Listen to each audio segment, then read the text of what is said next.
जय हिंद दोस्तों, आप सभी का स्वागत है।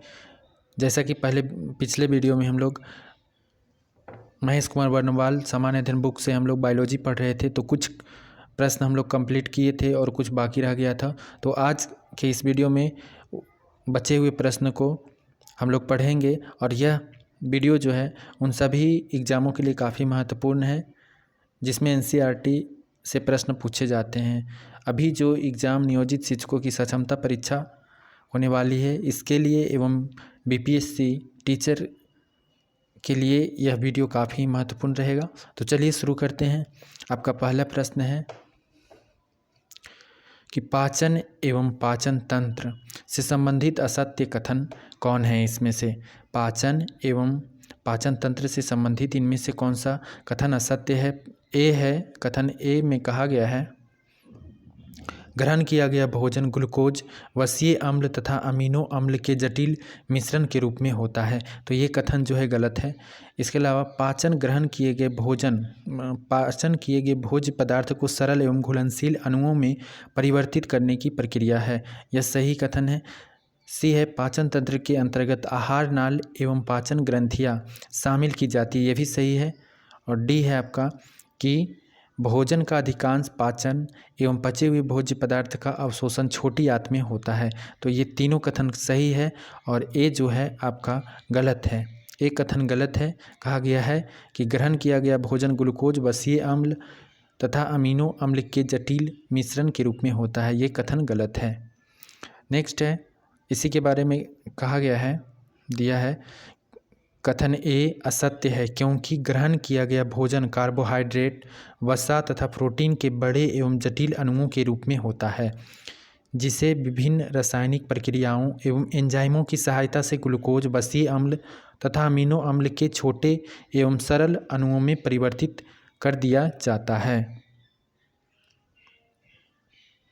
नेक्स्ट क्वेश्चन है पाचक एंजाइमों एवं उससे संबंधित अंगों का गलत समूह है। पाचक एंजाइमों एवं उससे संबंधित अंगों का गलत समूह कौन है इनमें से? तो डी जो है ट्रिप्सिनोजेन जो है, इसका जो मिलान किया हुआ है पित्ताशय से, ये गलत है। ट्रिप्सिनोजेन पित्ताशय, ये गलत है। इसके अलावा जो है टाइलिन लार ग्रंथियाँ से क्या स्रावित होती है? टाइलिन, ये सही है। अमाशय से पेप्सिन, ये भी सही है। बड़ी माल्टेज जो है ये बड़ी आंत से स्रावित होती है, तो ये तीनों जो है सही है। तो ट्रिप्सिनोजेन नामक एंजाइम अग्नाशय से स्रावित होता है। एंजाइम वस्तुतः प्रोटीन होते हैं जो जैव उत्प्रेरक के रूप में जैव रासायनिक क्रियाओं को उत्प्रेरित करते हैं अथवा उनकी गति बढ़ाते हैं। इसे दोबारा पढ़ते हैं। ट्रिप्सिनोजेन जो है नामक एंजाइम अग्नाशय से स्रावित होते हैं। कहाँ से? अग्नाशय से स्रावित होते हैं। एंजाइम क्या होते हैं? तो एंजाइम वस्तुतः प्रोटीन होते हैं जो जैव उत्प्रेरक के रूप में जैव रासायनिक क्रियाओं को उत्प्रेरित करते हैं अथवा उनकी गति बढ़ाते हैं। नेक्स्ट है कि निम्नलिखित में से कौन सा एंजाइम ग्लूकोज को इथेनॉल में परिवर्तित करता है? तो निम्नलिखित में से कौन सा एंजाइम है? तो जाइमेज जो है एंजाइम ग्लूकोज को इथेनॉल में परिवर्तित करता है। कौन? जाइमेज एंजाइम जो है ये जाइमेज एंजाइम ग्लूकोज को इथेनॉल में परिवर्तित करता है। काफ़ी महत्वपूर्ण है ये। जाइमेज नामक एंजाइम ग्लूकोज के इथेनॉल एवं कार्बन डाइऑक्साइड में किण्वन को प्रेरित करता है। और यहाँ सूत्र दिया हुआ है C6H12O6 C6H12O6 और इससे बना जाइमेज और 2C2H5OH प्लस CO2 का निर्माण हुआ। किण्वन के रूप में जो है के बाद जो है इसका निर्माण हुआ। ग्लूकोज से बना क्या? इथेनॉल और कार्बन डाइऑक्साइड।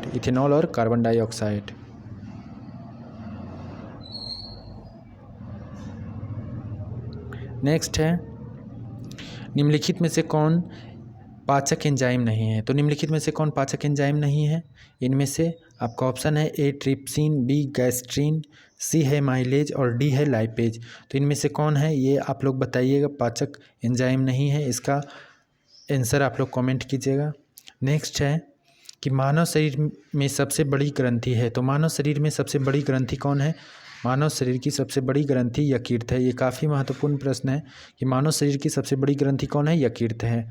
यकृत जो है मानव शरीर की सबसे बड़ी ग्रंथि तथा सबसे बड़ा आंतरिक अंग भी है। इसका भार लगभग 1.5 किलोग्राम यानी 1.5 kg तथा आकार लगभग 16 सेंटीमीटर होता है। यकृत एक पाचक ग्रंथि है जिसमें पीतरस का निर्माण होता है। यकृत में किसका निर्माण होता है? पीतरस, जिसे बाइल जूस कहते हैं इंग्लिश में। बाइल जूस का निर्माण यकृत में होता है। यकृत ग्लाइकोजेनेसिस क्रिया के द्वारा अतिरिक्त ग्लूकोज को ग्लाइकोजेन में परिवर्तित करता है। यकृत जो है ग्लाइकोजेनेसिस क्रिया के द्वारा अतिरिक्त ग्लूकोज जो होता है उसे ग्लाइकोजेन में परिवर्तित करता है, जो भविष्य के उपयोग के लिए यकृत तथा पेशियों में संचित हो जाता है। नेक्स्ट है पित्तरस का संचय किस अंग में होता है? तो पित्तरस का संचय जो है पित्ताशय में होता है। किसमें? पित्ताशय में। पित्तरस पीले हरे अथवा पीले भूरे रंग का क्षारीय तरल होता है। इसका निर्माण यकृत में होता है परंतु संचय पित्ताशय में होता है।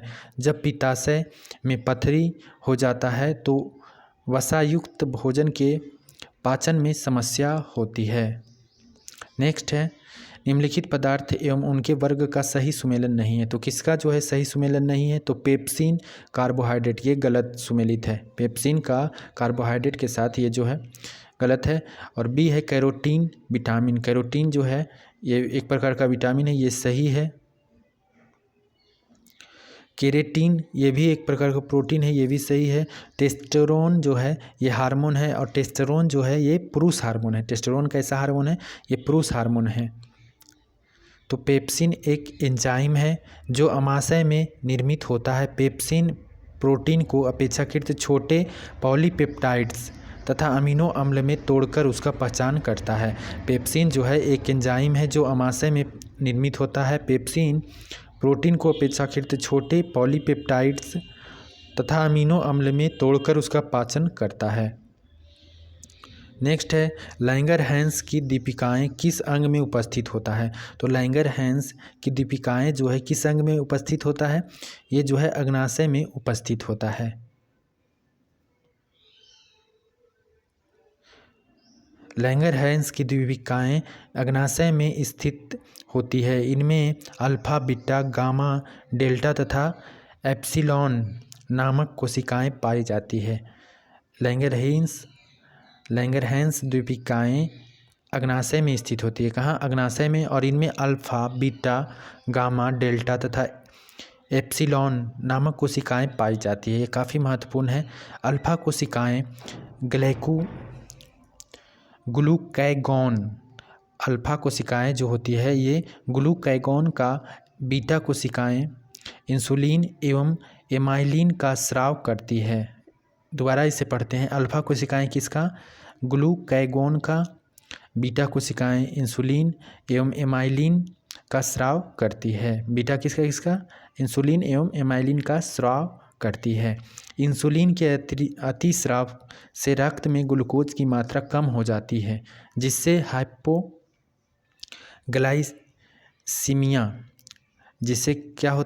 हाइपोग्लाइसीमिया नामक रोग हो जाता है और मानव की प्रजनन एवं दृष्टि क्षमता प्रभावित होती है।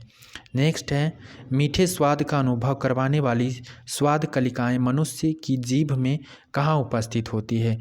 मीठे स्वाद का अनुभव करवाने वाली स्वाद कलिकाएँ मनुष्य की जीभ में कहाँ उपस्थित होती है? तो ये जो है अग्रभाग में उपस्थित होती है। मनुष्य जीभ के अग्रभाग में। कहाँ? अग्रभाग में। मनुष्य की जीभ के अग्रभाग पर मीठे, पार्श्व भाग पर नमकीन एवं खट्टे तथा पश्च भाग पर कड़वे स्वाद का अनुभव करवाने वाली स्वाद कलिकाएँ होती है। कहाँ? मनुष्य की जीभ के अग्रभाग, आगे की भाग पर मीठे का स्वाद हम लोग पहचानते हैं। मीठे का स्वाद जो है अग्रभाग से पहचानते हैं। और पार्श्व भाग, पीछे की भाग से जो है नमकीन एवं खट्टे तथा पश्च भाग पर कड़वे, पार्श्व भाग पर नमकीन यानी अगल बगल जो होता है पार्श्व भाग पर, और पश्च भाग पर कड़वे स्वाद का अनुभव करने वाली स्वाद कलिकाएं पाई जाती है। नेक्स्ट है उत्सर्जन से संबंधित असत्य कथन है। तो उत्सर्जन से संबंधित असत्य कथन कौन है? तो सी जो है इसमें उत्सर्जन से संबंधित असत्य कथन है कि मनुष्य नाइट्रोजन का उत्सर्जन यूरिक अम्ल के रूप में करता है। ये गलत है। यूरिक अम्ल के रूप नहीं, यूरिया के रूप में मनुष्य करता है, तो ये गलत है। इसके अलावा यह शरीर में निर्मित हानिकारक एवं विषाक्त अपशिष्ट पदार्थ को शरीर से बाहर निकालने की जैविक क्रिया है। यह सही है। उत्सर्जन क्या है? यह शरीर में निर्मित हानिकारक एवं विषाक्त अपशिष्ट पदार्थ को शरीर से बाहर निकालने की जैविक क्रिया है। बी है कार्बन डाइऑक्साइड, जल, यूरिया, अमोनिया, यूरिक अम्ल उत्सर्जी पदार्थ है। यह भी सही है। और डी है उत्सर्जन के आधार पर जंतुओं को अमोनोटेलिक, यूरियोटेलिक तथा यूरिकोटेलिक वर्गों में विभाजित किया जाता है। सी है आपका उत्तर हो जाएगा। और कहा गया है कथन सी असत्य है जबकि शेष कथन सत्य है। मनुष्य सहित सभी स्तनधारी तथा अधिकांश उभयचर, मेढक व कछुए भी नाइट्रोजन का उत्सर्जन यूरिया के रूप में करते हैं। किस रूप में? यूरिया के रूप में करते हैं। अमोनिया का उत्सर्जन करने वाले जंतुओं में मछलियाँ, केकड़ा, प्रोटोजोआ आती है को अमोनोटेलिक तथा यूरिक अम्ल का उत्सर्जन करने वाले जंतुओं, पक्षी, सरीसृप, कीट आदि को यूरिकोटेलिक कहा जाता है। क्या कहा जाता है? यूरिकोटेलिक किसे कहा जाता है? पक्षी, सरीसृप, कीट को, मतलब उड़ने वाले जितने भी हैं जीव, उन्हें यूरिकोटेलिक कहा जाता है। और ये जो है यूरिक अम्ल का उत्सर्जन करते हैं। उड़ने वाले जितने भी पक्षी, सरीसृप, कीट, ये सभी यूरिक अम्ल का उत्सर्जन करते हैं। और जल में रहने वाले जितने भी जंतु हैं वो जो है अमोनिया का उत्सर्जन करते हैं। किसका? अमोनिया का। और इन्हें अमोनोटेलिक कहा जाता है जल में रहने वाले को। तथा स्तनधारी तथा अधिकांश उभयचर जो हैं, मेढक व कछुए भी, ये नाइट्रोजन का उत्सर्जन जो है यूरिया के रूप में करते हैं। किस रूप में? यूरिया के रूप में करते हैं। तो काफ़ी महत्वपूर्ण प्रश्न है ये। नेक्स्ट है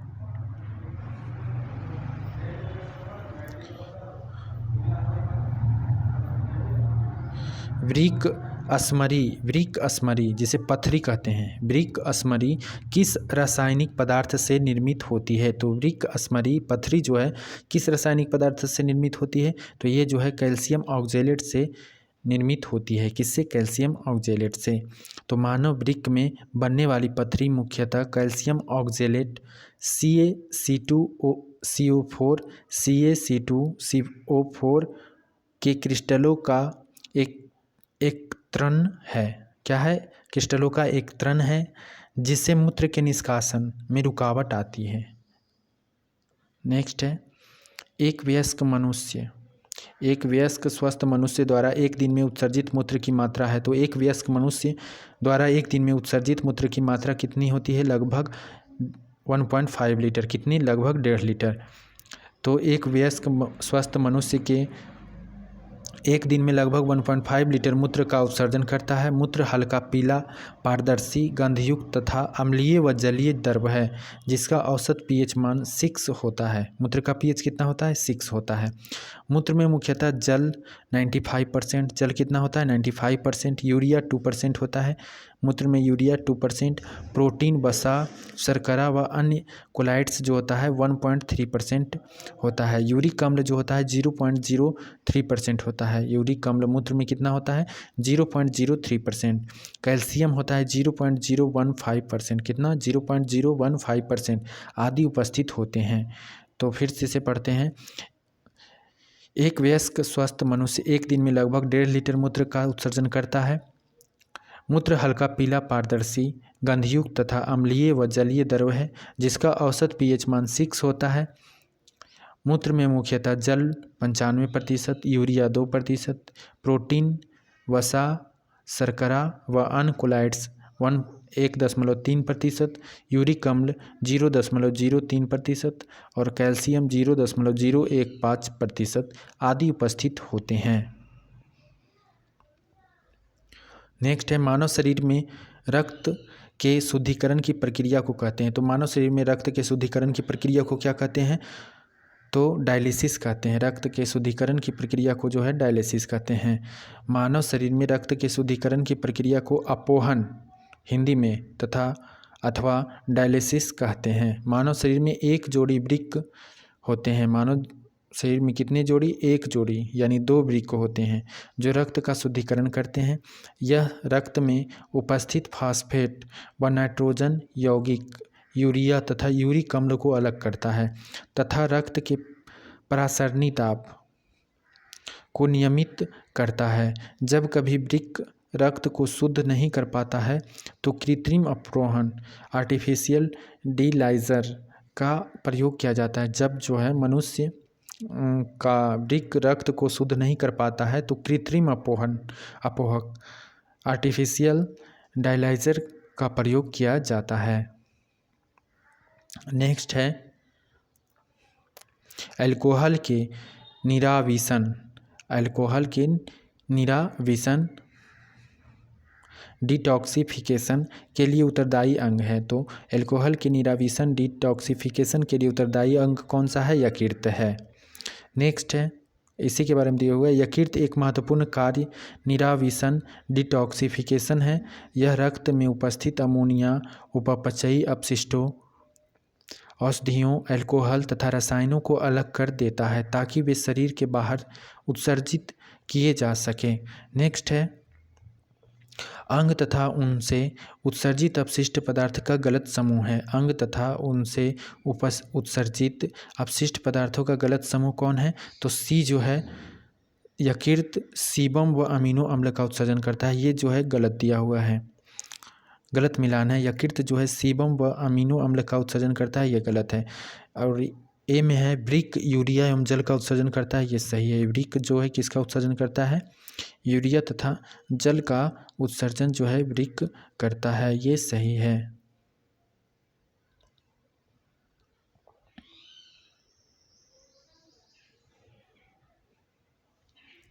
श्वेत ग्रंथियां लवण व लैक्टिक अम्ल का उत्सर्जन करता है, ये भी सही है। फेफड़े जो है कार्बन डाइऑक्साइड व जल वाष्प का उत्सर्जन करता है, ये भी सही है। तो इसे दोबारा पढ़ते हैं। अंग तथा उनसे उत्सर्जित अपशिष्ट पदार्थों का गलत समूह है। तो गलत समूह जो है यकृत सीबम व अमीनो अम्ल का उत्सर्जन करता है, ये गलत है। इसके अलावा वृक्क जो है यूरिया एवं जल का उत्सर्जन करता है, ये सही है। फेफड़े कार्बन डाइऑक्साइड व जल वाष्प का उत्सर्जन करता है, ये भी सही है। श्वेत ग्रंथियां लवण व लैक्टिक अम्ल का उत्सर्जन करता है, ये भी सही है। तो शरीर के उत्सर्जन तंत्र में यकृत लीवर की महत्वपूर्ण भूमिका होती है। यकृत कोलेस्ट्रॉल, बिलिरुबिन व बिलीवर्डिन नामक पीत वर्णकों का उत्सर्जन करता है। ये पदार्थ पीत एवं आंतों से होते हुए मल के साथ बाहर उत्सर्जित हो जाते हैं। शरीर के उत्सर्जन तंत्र में यकृत की महत्वपूर्ण भूमिका होती है। यकृत कोलेस्ट्रॉल, बिलिरुबिन व बिलीवर्डिन नामक पीत वर्णकों का उत्सर्जन करता है। ये पदार्थ पीत एवं आंतों से होते हुए मल के साथ बाहर उत्सर्जित हो जाते हैं। नेक्स्ट है किस वैज्ञानिक ने मानव शरीर में रक्त परिसंचरण तंत्र की खोज की थी? तो किस वैज्ञानिक ने? तो विलियम हार्वे ने जो है मानव शरीर में रक्त परिसंचरण तंत्र की खोज की थी। किसने? William Harvey. मानव शरीर में रक्त परिसंचरण तंत्र की खोज विलियम हार्वे ने की थी। एंटनी वॉन लीeuwenhoek ने लाल रक्त कोशिकाओं आरबीसी की तथा ग्रेबियल एंड्रल व विलियम एडिसन ने श्वेत रक्त कोशिकाओं WBC की खोज की थी। कार्ल लैंडस्टीनर ने मनुष्यों में विभिन्न रक्त समूहों की खोज की थी। इसे दोबारा पढ़ते हैं, काफ़ी महत्वपूर्ण है। मानव शरीर में रक्त परिसंचरण तंत्र की खोज विलियम हार्वे ने की थी। एंटोनी वान लियोवेनहुक ने लाल रक्त कोशिकाओं की खोज की तथा ग्रेबियल एंड्रल व विलियम एडिसन ने श्वेत रक्त कोशिकाओं की खोज की। कार्ल लैंडस्टीनर ने मनुष्य में विभिन्न रक्त समूहों की खोज की थी। नेक्स्ट है मानव परिसंचरण तंत्र के विषय में असत्य कथन है। तो मानव परिसंचरण तंत्र के विषय में जो है असत्य कथन कौन है? ये जो है असत्य कथन है कि यह पूर्ण विकसित एवं खुला परिसंचरण तंत्र है। ये जो है मानव परिसंचरण तंत्र के विषय में असत्य कथन है। इसके अलावा यह रुधिर परिसंचरण तंत्र तथा लसिका परिसंचरण तंत्र में विभाजित है। ये सही है। सी है रुधिर परिसंचरण तंत्र को हृदय संवहनी तंत्र भी कहा जाता है। यह भी सही है। यह पोषक तत्वों ऑक्सीजन व हार्मोन्स का परिवहन करता है। यह भी सही है। तो कथन ए असत्य है। मानव परिसंचरण तंत्र एक पूर्ण विकसित तथा बंद परिसंचरण तंत्र है, क्योंकि मानव शरीर में रुधिर बंद नलिकाओं में प्रवाहित होता है। खुला परिसंचरण तंत्र मुख्यतः तिलचट्टा, मकड़ी, झींगा आदि में पाया जाता है। नेक्स्ट है एक स्वस्थ व्यक्ति का हृदय 1 मिनट में कितनी बार धड़कता है? तो एक स्वस्थ व्यक्ति का हृदय जो है 1 मिनट में लगभग 72 बार धड़कता है। कितना बार? 72 बार। कहीं कहीं 70 से 72 भी दिया रहता है, तो वो भी सही है। एक स्वस्थ वयस्क व्यक्ति का हृदय 1 मिनट में औसतन 72 बार धड़कता है। हृदय एक पेशीय व शंक्वाकार संरचना है। हृदय कैसा संरचना है? पेशीय व शंक्वाकार संरचना है। ये काफ़ी महत्वपूर्ण है। जो परिसंचरण तंत्र का केंद्रीय पंपिंग अंग है। क्या है? परिसंचरण तंत्र का केंद्रीय पंपिंग अंग है। एक संकुचन तथा एक अनुशिथिलन को संयुक्त रूप से एक धड़कन कहा जाता है। एक संकुचन तथा एक अनुशिथिलन यानी एक सिस्टोल तथा एक डायसिस्टोल को संयुक्त रूप से एक धड़कन कहा जाता है। हृदय 2 धड़कनों के बीच के समय में आराम करता है। हृदय कब आराम करता है? 2 धड़कनों के बीच के समय में जो है आराम करता है। नेक्स्ट है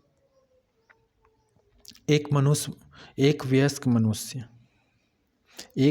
मनुष्य के शरीर में रक्त की सामान्य मात्रा होती है। तो एक वयस्क मनुष्य के शरीर में रक्त की सामान्य मात्रा जो है कितनी होती है? 5 से 6 लीटर होती है। 5 से 6 लीटर होती है।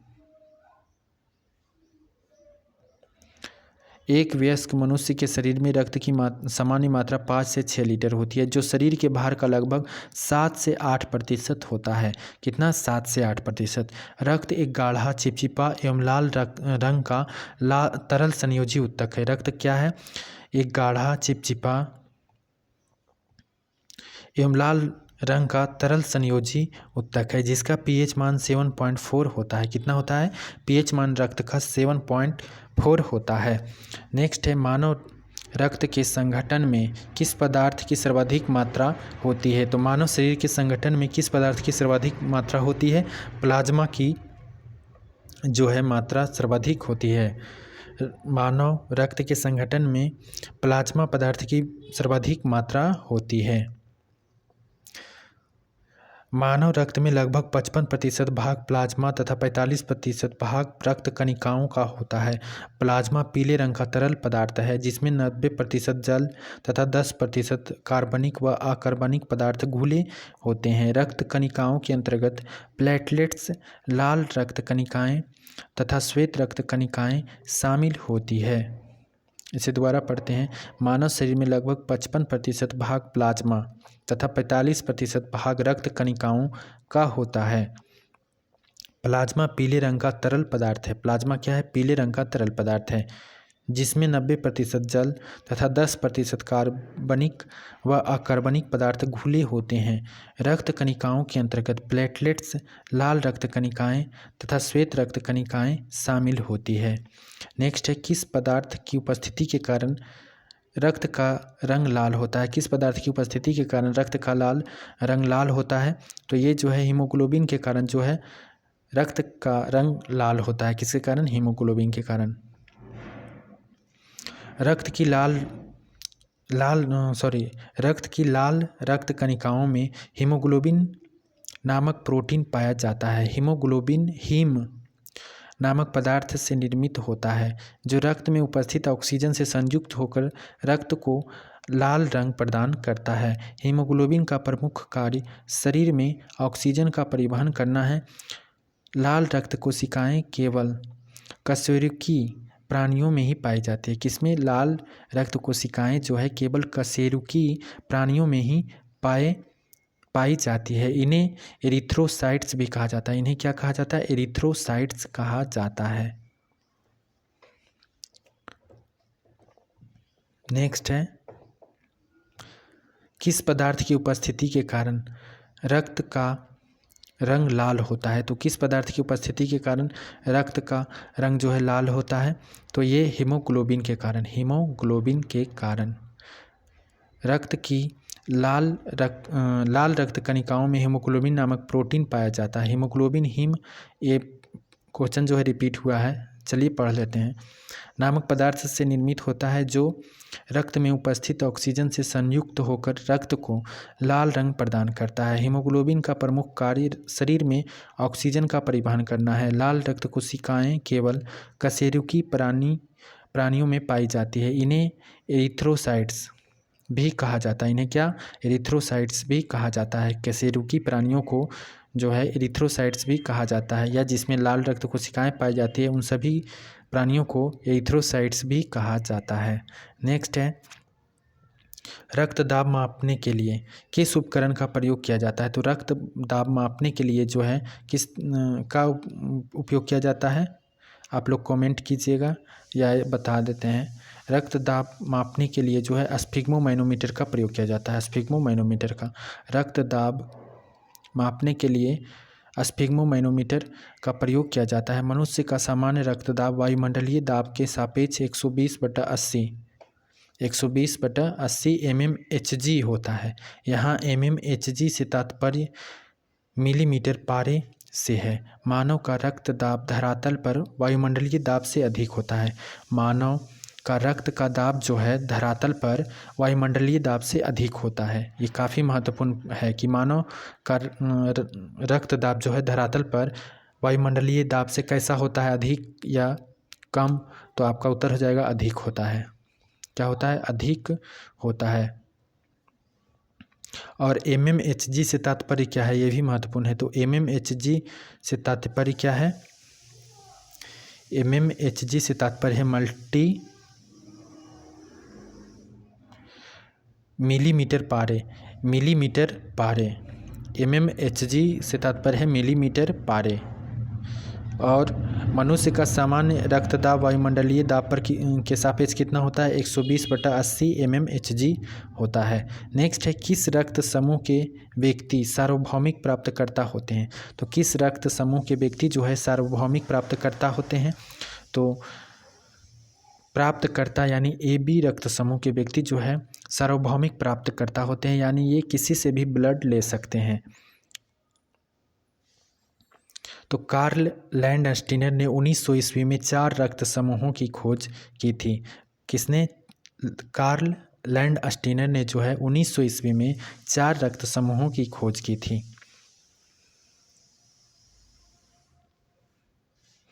A, B, AB तथा O, इनमें रक्त समूह AB सर्वग्राही तथा रक्त समूह O सर्वदाता होता है। तो रक्त समूह की खोज किसने की? कार्ल लैंडस्टीनर ने।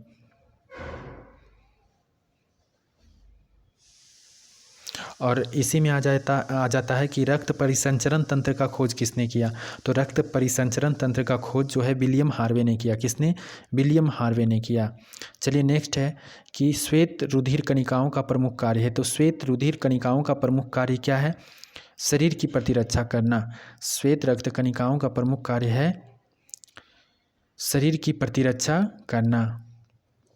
श्वेत रुधिर कणिकाएं, जिसे ल्यूकोसाइट्स कहा जाता है, श्वेत रक्त कणिकाएं ल्यूकोसाइट्स शरीर की प्रतिरक्षा तंत्र का निर्माण करती है। ये शरीर में उपस्थित जीवाणुओं, विषाणुओं तथा कवकों का भक्षण करती है। यदि शरीर में अल्पविकसित तथा क्षतिग्रस्त WBC का उत्पादन बढ़ जाता है तो यह स्थिति ल्यूकेमिया कहलाती है। ल्यूकेमिया जिसे रक्त कैंसर भी कहा जाता है, कहलाती है।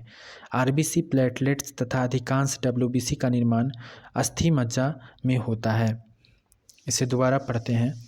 श्वेत रुधिर कणिकाएं, ल्यूकोसाइट्स शरीर के प्रतिरक्षा तंत्र का निर्माण करती है। ये शरीर में उपस्थित जीवाणुओं, विषाणुओं तथा कवकों का भक्षण करती है, यानी इन सभी को समाप्त करती है।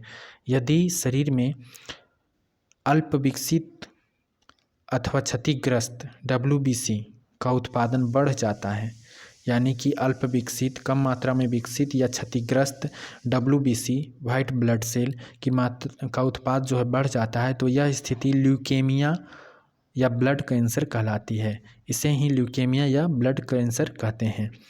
आरबीसी, प्लेटलेट्स तथा अधिकांश डब्ल्यूबीसी का निर्माण अस्थि मज्जा में होता है। अधिकांश प्लेटलेट्स, आरबीसी तथा अधिकांश डब्ल्यूबीसी, इन दोनों का निर्माण जो है अस्थि मज्जा में होता है, बोन मैरो में होता है। नेक्स्ट है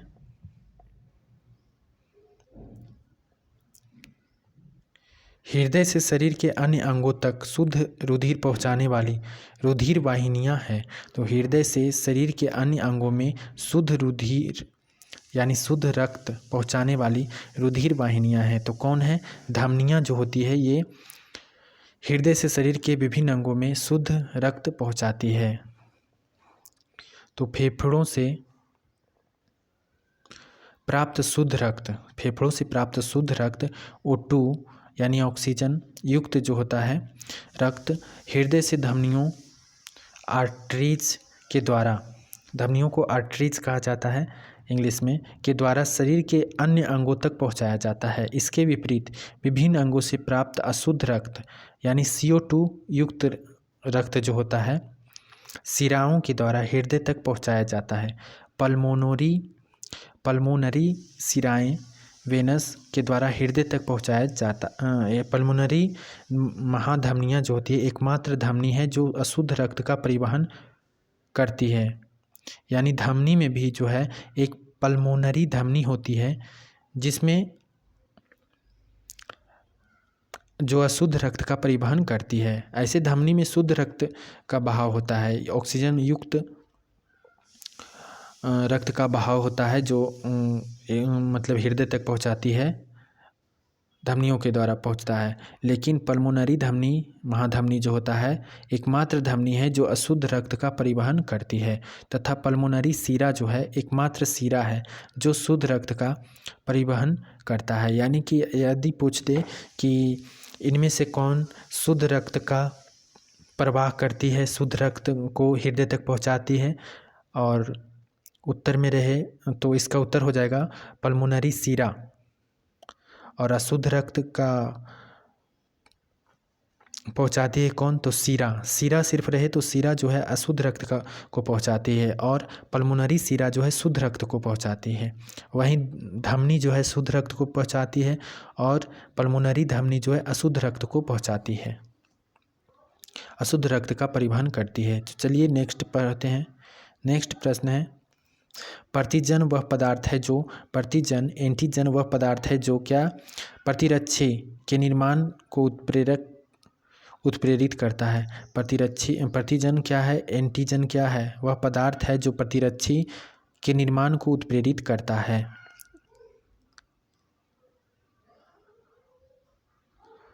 प्रतिजन वे पदार्थ हैं जो प्रतिरक्षा तंत्र को प्रतिरक्षियों के निर्माण के लिए उत्प्रेरित करते हैं। प्रतिजन सामान्यतः प्रोटीन होते हैं, परंतु ये लिपिड्स, कार्बोहाइड्रेट्स अथवा न्यूक्लिक अम्ल भी हो सकते हैं।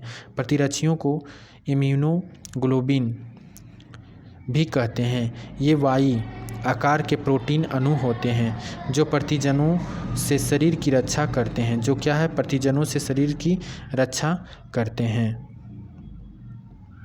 रक्त समूह AB में उपस्थित प्रतिरक्षी हैं। रक्त समूह AB में जो है उपस्थित प्रतिरक्षी एंटीबॉडी हैं। कौन है? तो कोई प्रतिरक्षी नहीं है। रक्त समूह AB में उपस्थित प्रतिरक्षी एंटीबॉडी, कोई एंटीबॉडी AB में नहीं पाया जाता है। रक्त समूह AB में किसी भी प्रकार का प्रतिरक्षी एंटीबॉडी नहीं पाया जाता है। तो ये काफ़ी महत्वपूर्ण प्रश्न है कि किसमें कोई भी प्रतिरक्षी उपस्थित नहीं होती है।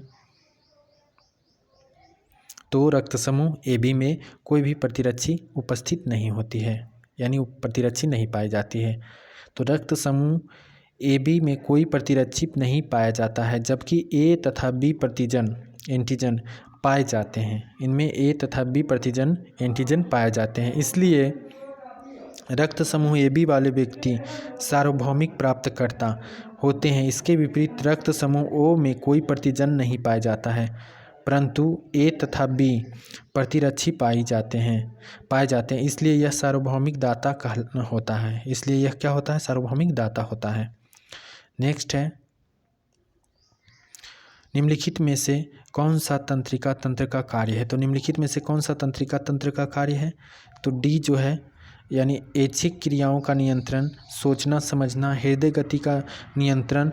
तो उपयुक्त सभी जो है ये तंत्रिका तंत्र का ही कार्य है। ऐच्छिक क्रियाओं का नियंत्रण, सोचना समझना, हृदय गति का नियंत्रण, ये सभी जो है तंत्रिका तंत्र का कार्य है।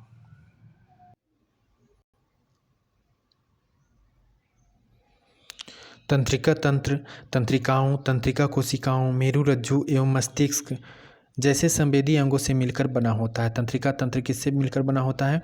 तंत्रिकाओं, तंत्रिका कोशिकाओं, मेरुरज्जु एवं मस्तिष्क जैसे संवेदी अंगों से मिलकर बना होता है। यह तंत्र सोचने समझने, किसी वस्तु या घटना को याद रखने, बाह्य वातावरण के प्रति प्रतिक्रिया करने, हृदय की गति को नियंत्रित करने, शरीर की संतुलन को बनाए रखने तथा ऐच्छिक क्रियाओं के नियंत्रण का कार्य करती है तंत्रिका तंत्र। नेक्स्ट है, तंत्रिका तंत्र की मूल इकाई है। तो तंत्रिका तंत्र की मूल इकाई क्या है? तंत्रिका कोशिका है, न्यूरॉन जिसे कहते हैं। तो तंत्रिका एक काफ़ी महत्वपूर्ण इंपॉर्टेंट क्वेश्चन है कि तंत्रिका तंत्र की मूल इकाई क्या है? तो आपका ऑप्शन में रहेगा न्यूरॉन। इंग्लिश में ज़्यादा रहता है, न्यूरॉन ज़्यादा रहता है, तो आपका उत्तर हो जाएगा तंत्रिका तंत्र की मूल इकाई क्या है? न्यूरॉन है, या हिंदी में तंत्रिका कोशिका है। तंत्रिका कोशिका या न्यूरॉन जिसे कहते हैं। तो तंत्रिका कोशिका, न्यूरॉन मानव तंत्रिका तंत्र की मूल संरचनात्मक व कार्यात्मक इकाई है। यह शरीर की सबसे बड़ी तथा जटिल कोशिका है। तंत्रिका कोशिकाएं मुख्यतः 3 प्रकार की होती हैं। कौन कौन? संवेदी सेंसरी, मध्यस्थ इंटर तथा चालक मोटर तंत्रिका कोशिकाएं होती है। तंत्रिका कोशिकाएं मुख्यतः कितने प्रकार की? 3 प्रकार की होती है। कौन कौन? संवेदी, मध्यस्थ और चालक। नेक्स्ट है, मानव मस्तिष्क शरीर की किस क्रिया के लिए उत्तरदायी है? तो मानव मस्तिष्क जो है शरीर की किस क्रिया के लिए उत्तरदायी है? तो ये है उपयुक्त सभी के लिए उत्तरदायी है, यानी कि भूख प्यास का अनुभव, गंध दुर्गंध का अनुभव और तापमान नियंत्रण, ये सभी के लिए उत्तरदायी है मानव मस्तिष्क। नेक्स्ट इसी के बारे में दिया हुआ है कि मानव मस्तिष्क शरीर का केंद्रीय सूचना एवं तंत्रिका अंग है। यह मुख्यतः अग्र मस्तिष्क, मध्य मस्तिष्क तथा पश्च मस्तिष्क में विभाजित होता है।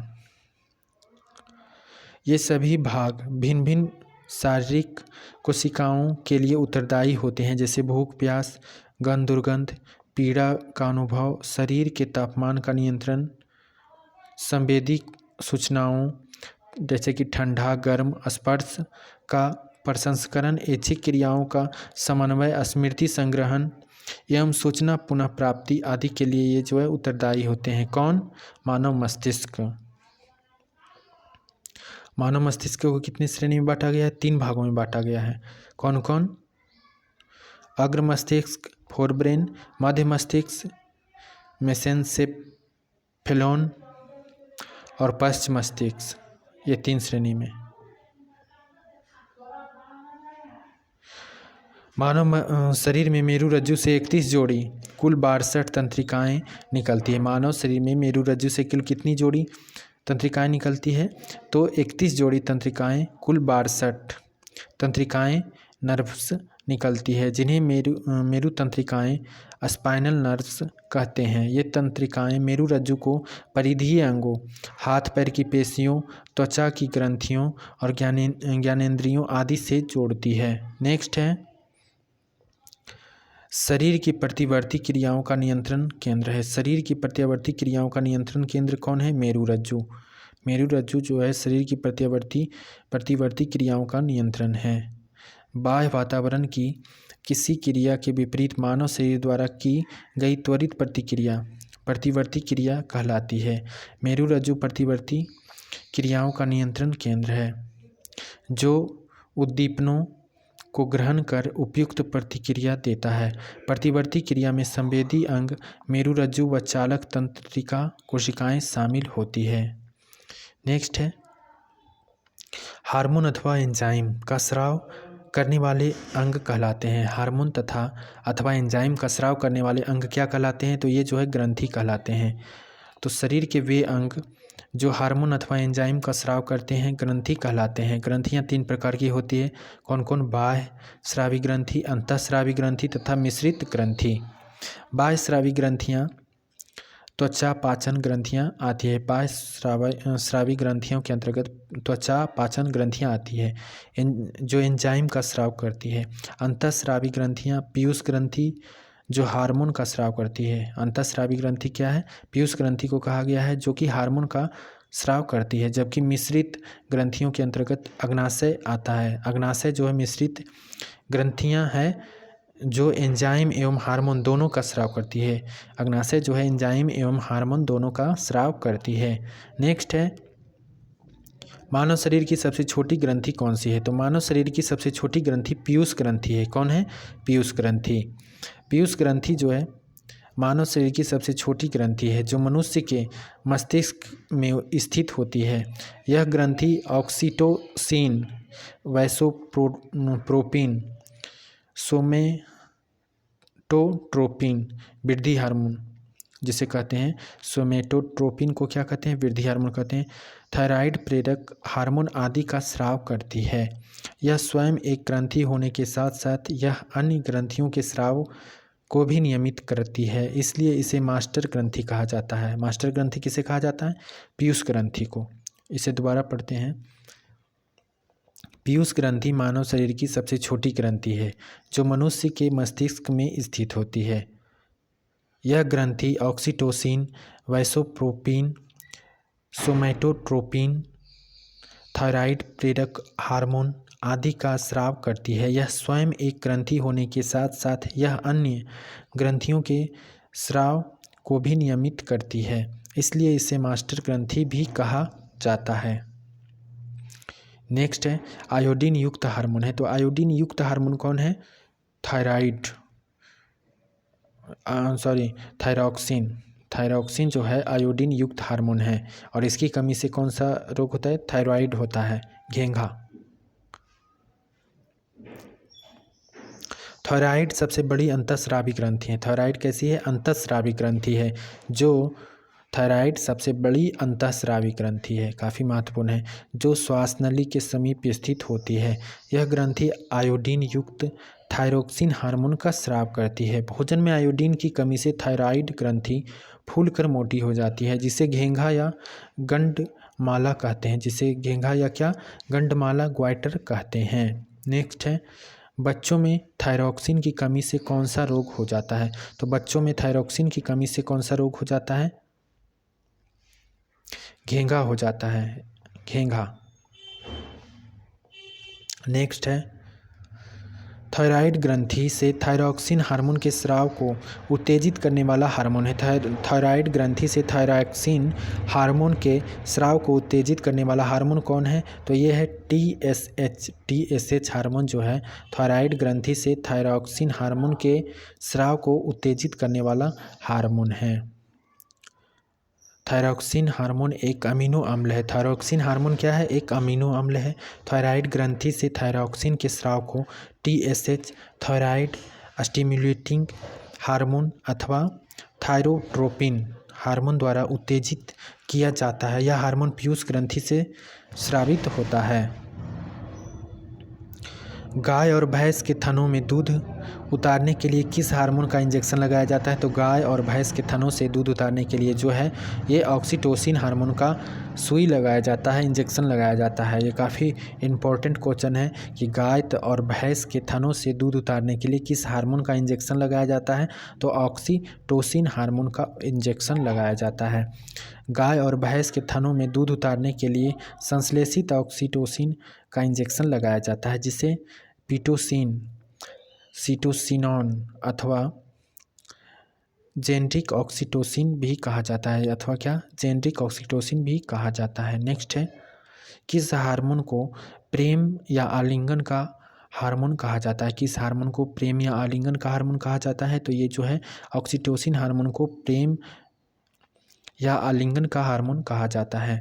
ऑक्सीटोसिन को प्रेम या आलिंगन का हार्मोन कहा जाता है। बच्चों के जन्म के समय तथा स्तनपान करवाते समय यह हार्मोन स्त्रियों में स्रावित होता है। इस हार्मोन के दो लक्षित ऊतक होते हैं, स्त्रियों का गर्भाशय यूट्रस तथा स्तन ग्रंथियाँ मेमरी ग्लैंड्स। इसे द्वारा पढ़ते हैं कि ऑक्सीटोसिन को प्रेम या आलिंगन का हार्मोन कहा गया जाता है।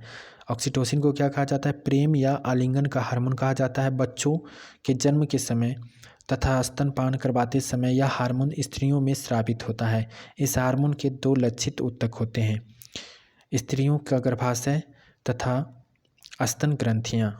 नेक्स्ट है, मधुमेह रोग किस हार्मोन की कमी से होती है? तो मधुमेह रोग जो रोग है ये किस हार्मोन की कमी से होती है?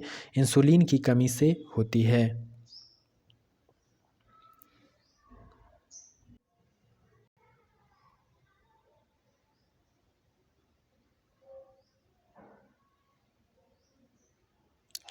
मधुमेह रोग इंसुलिन हार्मोन की कमी से होता है। इंसुलिन एक प्रकार का प्रोटीन है जिसका स्राव अग्नाशय में स्थित लैंगरहैंस की द्वीपिकाओं की बीटा कोशिकाओं द्वारा किया जाता है। मधुमेह से प्रभावित व्यक्ति के शरीर का निर्जलीकरण अधिक होता है, इसलिए उसे प्यास अधिक लगती है। द्वारा पढ़ते हैं, मधुमेह रोग इंसुलिन हार्मोन की कमी से होता है। इंसुलिन एक प्रकार का प्रोटीन है। क्या है? इंसुलिन एक प्रकार का प्रोटीन है जिसका स्राव अग्नाशय में स्थित लैंगरहैंस की द्वीपिकाओं की बीटा कोशिकाओं द्वारा किया जाता है। मधुमेह से प्रभावित व्यक्ति के शरीर का निर्जलीकरण अधिक होता है, इसलिए उसे प्यास अधिक लगती है। नेक्स्ट है, निम्नलिखित में से किस पादप से इंसुलिन प्राप्त किया जाता है? तो निम्नलिखित में से किस पादप से इंसुलिन प्राप्त किया जाता है? डहेलिया की जड़ों के द्वारा। डहेलिया की जड़ों से जो है इंसुलिन प्राप्त किया जाता है। इंसुलिन मानव के अग्नाशय में निर्मित होता है, परंतु प्राकृतिक रूप से इसे डहेलिया की जड़ों से भी प्राप्त किया जाता है। इंसुलिन रक्त में शर्करा की मात्रा का भी नियमन करता है। इंसुलिन क्या करता है? रक्त में शर्करा की मात्रा का भी नियमन करता है। नेक्स्ट है, कौन सा हार्मोन अग्नाशय को पाचक रस के उत्पादन के लिए उत्तेजित करता है? तो कौन सा हार्मोन जो है अग्नाशय को पाचक रस के उत्पादन के लिए उत्तेजित करता है? तो ये है सेक्रीटीन। सेक्रीटीन हार्मोन जो है अग्नाशय को पाचक रस के उत्पादन के लिए उत्तेजित करता है। सेक्रीटीन नामक हार्मोन ग्रहणी द्वारा स्रावित होता है, जो यकृत तथा अग्नाशय को पाचक रसों के उत्पादन के लिए उत्तेजित करता है। नेक्स्ट है, एस्ट्रोजन क्या है? तो एस्ट्रोजन क्या है? ये हार्मोन है। एस्ट्रोजन एक प्रकार का हार्मोन है। एस्ट्रोजन जो है स्त्रीलिंग हार्मोन है, यानी कि ये महिलाओं में पाए जाने वाला हार्मोन है। एस्ट्रोजन कैसा हार्मोन है? स्त्रीलिंग हार्मोन है जो महिलाओं के प्रजनन तंत्र तथा द्वितीयक लैंगिक लक्षणों जैसे स्तनों, दुग्ध ग्रंथियों, गर्भाशय एवं योनि आदि के विकास एवं नियमन के लिए उत्तरदायी है। फिर से पढ़ते हैं, एस्ट्रोजन जो है स्त्रीलिंग हार्मोन है जो महिलाओं के प्रजनन तंत्र तथा द्वितीयक लैंगिक लक्षणों जैसे स्तनों, दुग्ध ग्रंथियों, गर्भाशय एवं योनि आदि के विकास एवं नियमन के लिए उत्तरदायी है। कौन? Oestrogen hormone. नेक्स्ट है, स्त्रियों में रजोनिवृत्ति के पश्चात किस हार्मोन का उत्पादन नहीं होता है? तो स्त्रियों में रजोनिवृत्ति के पश्चात किस हार्मोन का उत्पादन नहीं होता है? इसका आप लोग कमेंट कीजिएगा इसका उत्तर कि रजोनिवृत्ति के पश्चात किस हार्मोन का उत्पादन नहीं होता है स्त्रियों में। ऑप्शन है टेस्टेरोन, एस्ट्रोजन, प्रोजेस्टेरोन और थायरॉक्सिन।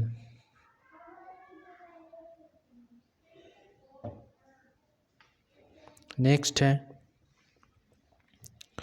कौन सा हार्मोन लड़ो या उड़ो हार्मोन कहलाता है? तो कौन सा हार्मोन जो है लड़ो या उड़ो हार्मोन कहलाता है? तो ये है जो एड्रीनेलिन हार्मोन जो है लड़ो उड़ो हार्मोन कहलाता है। एड्रीनेलिन जो है हार्मोन को लड़ो या उड़ो हार्मोन कहा जाता है। जब कोई तनावपूर्ण स्थिति उत्पन्न होती है तो एड्रीनल ग्रंथि से इस हार्मोन का स्राव होता है। यह हृदय स्पंदन की दर को बढ़ा देता है तथा त्वरित निर्णय लेने हेतु शरीर की सहायता करता है।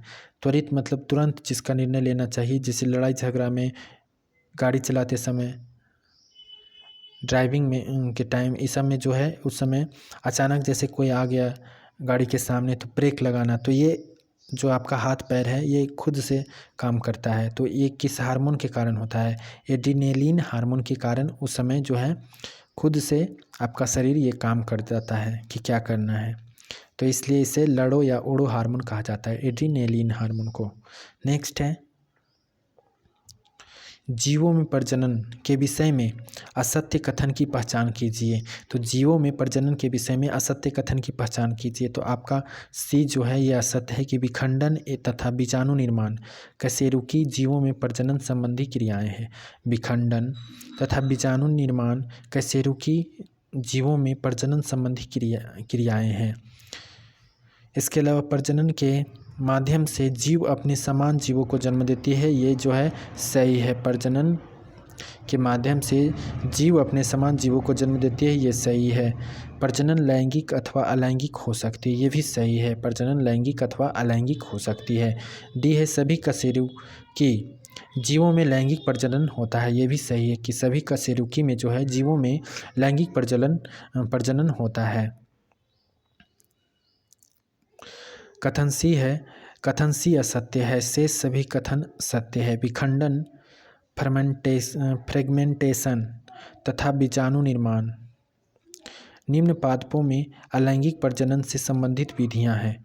मानव सहित सभी कशेरुकी जीवों में लैंगिक प्रजनन होता है। इसमें विपरीत लिंग वाले जीवों के युग्मकों के निषेचन से नए जीवों का जन्म होता है। नेक्स्ट है अलैंगिक जनन के संबंध में असत्य कथन है। तो अलैंगिक जनन के संबंध में कौन सा असत्य कथन है? डी जो है असत्य कथन है।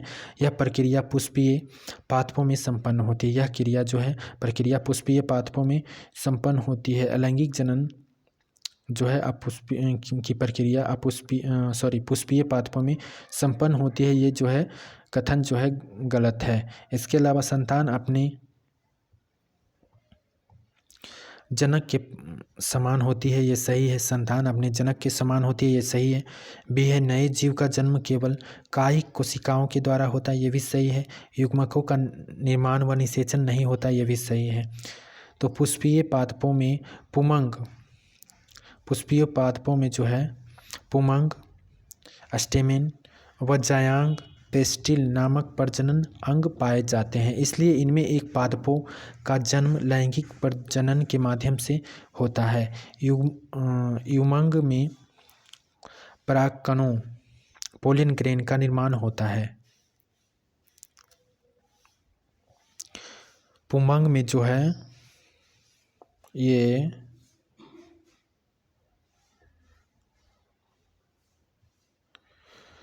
युमंग दिया है। उमंग में परागकणों पोलन ग्रेन का निर्माण होता है। जायांग में अंडाशय का निर्माण होता है जिसमें अंडाणु इग बनते हैं। परागकोश एंथर से परागकणों का वर्तिकाग्र पर पहुंचना परागन कहलाता है। क्या कहलाता है? परागन कहलाता है। इसे दोबारा पढ़ते हैं, काफ़ी महत्वपूर्ण है कि पुष्पीय पादपों में पुमंग व जायांग नामक प्रजनन अंग पाए जाते हैं। नामक क्या है? प्रजनन अंग पाए जाते हैं। इसलिए इनमें नए पादपों का जन्म लैंगिक जनन के माध्यम से होता है। उमंग में परागकणों पोलन ग्रेन का निर्माण होता है तथा जायांग में अंडाशय का निर्माण होता है जिसमें अंडाणु बनते हैं। परागकोश से परागकणों का वर्तिकाग्र पर पहुंचना परागन कहलाता है। नेक्स्ट है स्वपरागन की प्रक्रिया किन पुष्पों में पाई जाती है। स्वपरागण की प्रक्रिया किन पुष्पों में पाई जाती है? तो स्वपरागण की प्रक्रिया जो है किन पुष्पों में पाई जाती है, ये आप लोग कमेंट कीजिएगा। ऑप्शन है एकलिंगी पुष्पों में, द्विलिंगी पुष्पों में, अनावृत बीजी पादपों में, एकलिंगी व द्विलिंगी दोनों पुष्पों में। नेक्स्ट है, एक पुष्प के परागकणों के उसी जाति के उसी अन्य पादप के पुष्प के वर्तिकाग्र पर पहुँचने की क्रिया कहलाती है। तो यह क्रिया क्या कहलाती है? ये जो है परपरागण कहलाती है। यह क्रिया जो है परपरागण कहलाती है। जब एक पुष्प के परागकण उसी जाति के किसी अन्य पादप के पुष्प के वर्तिकाग्र पर पहुँचते हैं तो यह क्रिया परपरागण कहलाती है। परपरागण के लिए किसी न किसी माध्यम की आवश्यकता होती है, जैसे वायु, कीट, पक्षी, जल आदि। नेक्स्ट है, कृत्रिम कायिक प्रवर्धन की प्रमुख विधियां हैं। तो कृत्रिम कायिक प्रवर्धन की प्रमुख विधियां क्या है?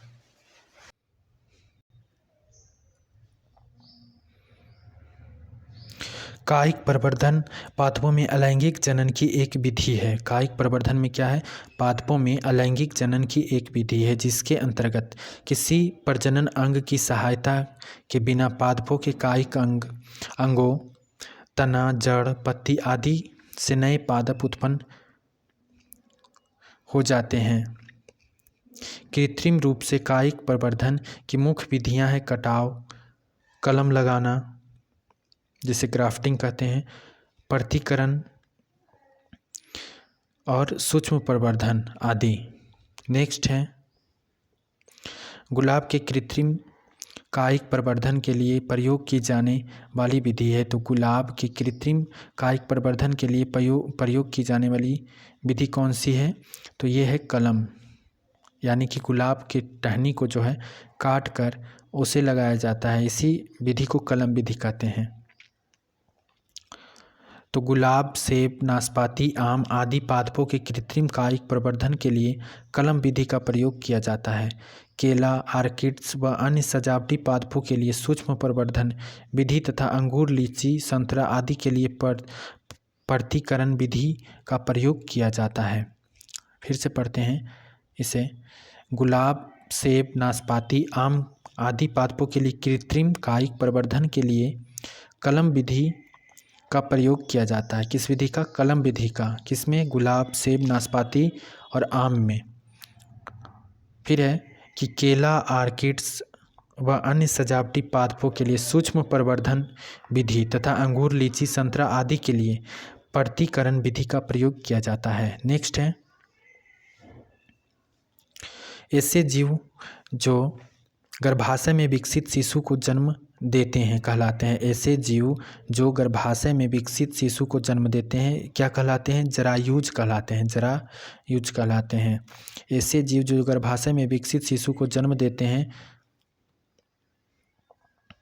जरायुज कहलाते हैं। जैसे मानव, इन जीवों में अंडे का निषेचन मादा की फैलोपियन ट्यूब में होता है तथा भ्रूण का विकास गर्भाशय में होता है। इसके विपरीत अंडे देने वाले जीव अंडज तथा अंडप्रायु कहलाते हैं। वह अवस्था जब स्त्री अथवा पुरुष प्रजनन हेतु परिपक्व हो जाते हैं तो उसे यौनारंभ कहा जाता है।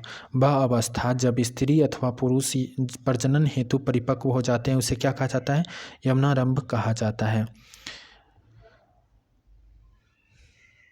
आयु की वह अवस्था जब पुरुष एवं स्त्री लैंगिक रूप से प्रजनन योग्य हो जाते हैं यौनारंभ कहलाती है। पुरुषों में 13 से 16 वर्ष की आयु में, जबकि स्त्रियों में 10 से 13 वर्ष की आयु में यौनारंभ होता है। आयु की वह अवस्था जब पुरुष एवं स्त्री लैंगिक रूप से प्रजनन योग्य हो जाते हैं यौनारंभ पुबर्टी कहलाती है। पुरुषों में 13 से 16 वर्ष की आयु में, जबकि स्त्रियों में 10 से 13 वर्ष की आयु में यौनारंभ होता है। नेक्स्ट है, मनुष्य के नर जनन तंत्र में कौन सा अंग शामिल नहीं है? मनुष्य के नर जनन तंत्र में कौन सा अंग शामिल नहीं है? तो अंडाशय शामिल नहीं है। कौन सा अंग? अंडाशय शामिल नहीं है। मनुष्य के नर जनन तंत्र में एक जोड़ी वृषण टेस्टिस, अधिवृषण, शुक्राशय शुक्रवाहिनियाँ, मूत्रमार्ग, शिश्न, प्रोस्टेट ग्रंथि आदि सम्मिलित होते हैं। अंडाशय मादा जनन तंत्र का भाग है जहाँ अंडाणु का निर्माण होता है तथा एस्ट्रोजन व प्रोजेस्टेरोन नामक हार्मोन का स्राव होता है।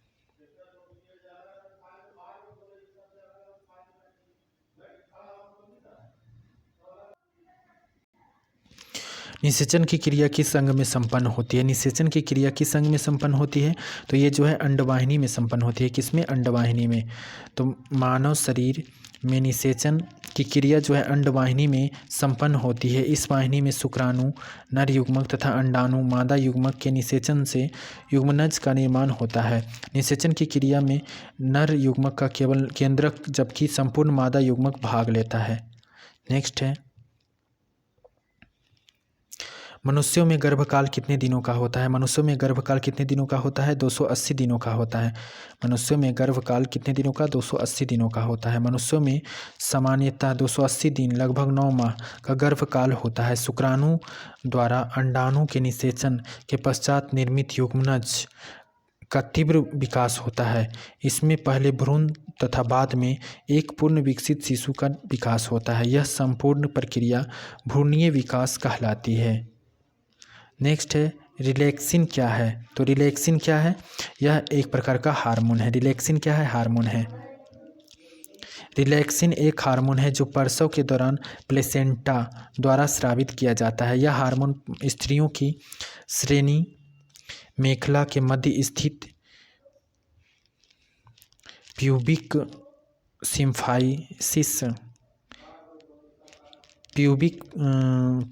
सिम्फाइसिस नामक उपास्थि के शिथिलन उत्पन्न करके शिशु जन्म में सहायता करता है। फिर से इसे पढ़ते हैं। रिलैक्सिन क्या है? एक हार्मोन है जो प्रसव के दौरान प्लेसेंटा द्वारा स्रावित किया जाता है। यह हार्मोन स्त्रियों की श्रोणि मेखला के मध्य स्थित प्यूबिक सिम्फाइसिस नामक उपास्थि में शिथिलन उत्पन्न करके शिशु के जन्म में सहायता करता है। मानव भ्रूण का हृदय कब स्पंदन करना प्रारंभ कर देता है? मानव भ्रूण का हृदय जो है कब स्पंदन करना प्रारंभ कर देता है? तो ये जो है विकास के चतुर्थ सप्ताह में जो है मानव भ्रूण का हृदय स्पंदन करना प्रारंभ कर देता है। तो भ्रूणीय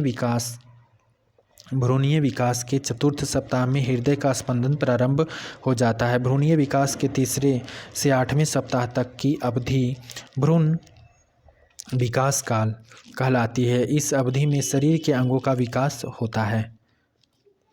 नेक्स्ट है, कौन सी कला विकासशील भ्रूण की शुष्कन से रक्षा करती है? कौन सी कला विकासशील भ्रूण की शुष्कन से रक्षा करती है? तो एमनियॉन जो है रक्षा करती है। एमनियॉन नामक कला अथवा झिल्ली का आवरण बनाती है। इसके भीतर एमनियोटिक तरल भरा होता है जो भ्रूण को नमी प्रदान करता है तथा बाह्य दबाव एवं धक्कों से इसकी सुरक्षा करता है। कोरियन भ्रूण के आवरण का सबसे बाह्य स्तर है। कोरियन तथा एमनियॉन मिलकर भ्रूण के चारों ओर एक आवरण का निर्माण करते हैं। पोषण का उद्देश्य है। तो पोषण का उद्देश्य क्या है? उपयुक्त सभी यानी कि शरीर की वृद्धि एवं विकास, शारीरिक क्रियाओं हेतु ऊर्जा की पूर्ति, रोगों से सुरक्षा। तो पोषण का उद्देश्य ये तीनों हैं: शरीर की वृद्धि एवं विकास, शारीरिक क्रियाओं हेतु ऊर्जा की आपूर्ति, रोगों से सुरक्षा। नेक्स्ट है, जीव अपने शरीर की वृद्धि एवं विकास के लिए, शारीरिक क्रियाओं हेतु ऊर्जा प्राप्त करने के लिए तथा रोगों से सुरक्षा के लिए पोषक पदार्थों को ग्रहण करते हैं। पोषक पदार्थों को ग्रहण करके उनका प्रयोग करने की प्रक्रिया पोषण कहलाती है। नेक्स्ट है, भोजन की प्रकृति। भोजन की प्रकृति एवं उसके प्रयोग की विधि के आधार पर जंतुओं में पोषण का एक प्रकार नहीं है। तो पोषण की प्रकृति एवं उसके प्रयोग की विधि के आधार पर जंतुओं में पोषण का एक प्रकार नहीं है। तो क्या नहीं है? प्रकाश संश्लेषण। प्रकाश संश्लेषण नहीं है। भोजन की प्रकृति एवं उसे ग्रहण करने की विधि के आधार पर जंतुओं में पोषण 3 प्रकार के पाए जाते हैं। कौन कौन? पहला पूर्णभोजी पोषण। यह पौधों एवं जंतुओं से प्राप्त भोजन को ठोस अथवा तरल रूप में ग्रहण करने की विधि है। इसके अंतर्गत शाकाहारी, मांसाहारी, सर्वाहारी तथा अपमार्जक जंतु आते हैं। पूर्णभोजी पोषण में कौन कौन आते हैं? होलोजोइक न्यूट्रिशन में यह पौधों एवं जंतुओं से प्राप्त भोजन को ठोस अथवा तरल रूप में ग्रहण करने की विधि है। इसके अंतर्गत शाकाहारी, मांसाहारी, सर्वाहारी तथा अपमार्जक जंतु आते हैं। दूसरा है परजीवी परजीवी पोषण। इसके अंतर्गत एक जंतु किसी अन्य जंतु के साथ स्थायी अथवा अस्थायी संपर्क बनाकर उससे अपना भोजन प्राप्त करता है। जैसे बाह्य परजीवी जोक, जू, मच्छर आदि। आंतरिक परजीवी गोल कृमि, फीता कृमि आदि आते हैं। परजीवी ये सभी हैं। इस परजीवी के अंतर्गत कौन कौन आते हैं? इसके अंतर्गत एक जंतु किसी अन्य जंतु के साथ अस्थायी अथवा अस्थायी संपर्क बनाकर उससे अपना भोजन प्राप्त करता है। जैसे बाह्य परजीवी जोक, जू, मच्छर तथा आंतरिक परजीवी गोल कृमि, फीता कृमि। नेक्स्ट है तीसरा है मृतोपजीवी पोषण। तो मृतोपजीवी पोषण क्या है? इस पोषण विधि में मृत जंतुओं एवं पादपों के शरीर से कार्बनिक पदार्थों का अवशोषण करते हैं, जैसे कवक, जीवाणु आदि। नेक्स्ट है पोषण की किस विधि को प्राणी संपोषण भी कहा जाता है? तो पोषण की किस विधि को प्राणी संपोषण भी कहा जाता है? आप लोग कमेंट कीजिएगा। परजीवी पोषण, पूर्णभोजी पोषण, मृतोपजीवी पोषण, प्रकाश संश्लेषण। तो पोषण की किस विधि को प्राणी संपोषण कहा जाता है? कमेंट कीजिएगा। नेक्स्ट है ऊर्जा प्रदान करने वाले पोषक तत्व हैं। तो ऊर्जा प्रदान करने वाले पोषक तत्व कौन है? कार्बोहाइड्रेट हैं। जंतुओं द्वारा ग्रहण किया जाने वाला भोजन अनेक पोषक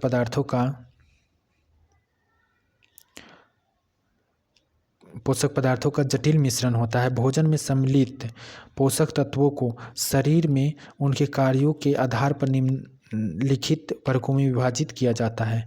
कौन कौन? तो पहला ऊर्जा प्रदान करने वाले पदार्थ में कौन कौन? कार्बोहाइड्रेट एवं वसा।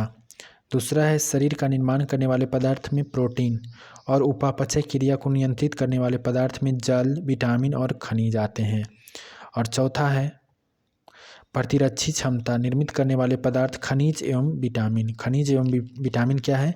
प्रतिरक्षी क्षमता निर्मित करने वाले पदार्थ हैं। नेक्स्ट है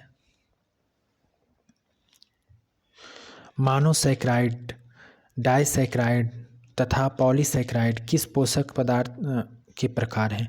मोनोसैकेराइड, डाइसैकेराइड तथा पॉलीसैकेराइड किस पोषक पदार्थ के प्रकार हैं?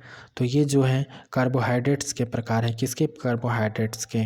मोनोसैकेराइड, डाइसैकेराइड तथा पॉलीसैकेराइड कार्बोहाइड्रेट के प्रकार हैं। मोनोसैकेराइड सबसे सरल कार्बोहाइड्रेट होते हैं, जैसे ग्लूकोज, फ्रक्टोज आदि। डाइसैकेराइड मोनोसैकेराइड के 2 अणुओं से मिलकर बनते हैं, जबकि पॉलीसैकेराइड अनेक मोनोसैकेराइड अणुओं से मिलकर बनते हैं। कार्बोहाइड्रेट जल अपघटन के द्वारा ग्लूकोज में विघटित हो जाता है। इस प्रकार के ये ऊर्जा उत्पादन के लिए संग्रहित ईंधन का कार्य करते हैं, जैसे मंड, सेल्यूलोज, काइटिन, ग्लाइकोजेन आदि। नेक्स्ट है कौन सा पोषक पदार्थ कोशिकाओं की वृद्धि एवं मरम्मत करता है? कौन सा पोषक पदार्थ जो है कोशिकाओं की वृद्धि एवं मरम्मत करता है?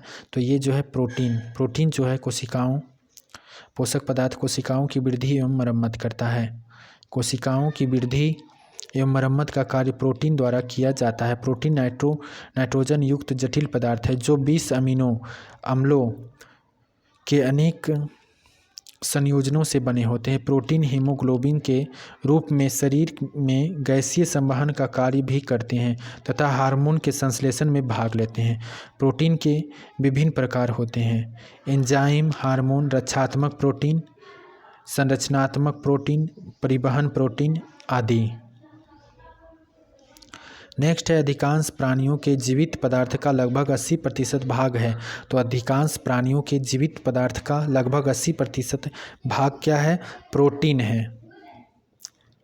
अधिकांश प्राणियों के शरीर के जीवित पदार्थ कार्बनिक पदार्थ में सर्वाधिक मात्रा प्रोटीन पाई जाती है। सभी जीवित कोशिकाओं में प्रोटीन अनिवार्य रूप से उपस्थित होता है। नेक्स्ट है, निम्नलिखित में किसके उपापचयी प्रक्रम से अधिकतम ऊर्जा मिलती है? तो निम्नलिखित में से किसके उपापचय से अधिकतम ऊर्जा मिलती है? तो वसा के उपापचयी प्रक्रम पाचन एवं अवशोषण से अन्य पोषक पदार्थों की अपेक्षा सर्वाधिक मात्रा में ऊर्जा प्राप्त होती है। पूर्ण ऑक्सीकरण की उपस्थिति में 1 ग्राम वसा से 9.3 किलो कैलोरी ऊर्जा, 1 ग्राम ग्लूकोज से 4.2 किलो कैलोरी ऊर्जा तथा 1 ग्राम प्रोटीन से 5.4 किलो कैलोरी ऊर्जा प्राप्त होती है।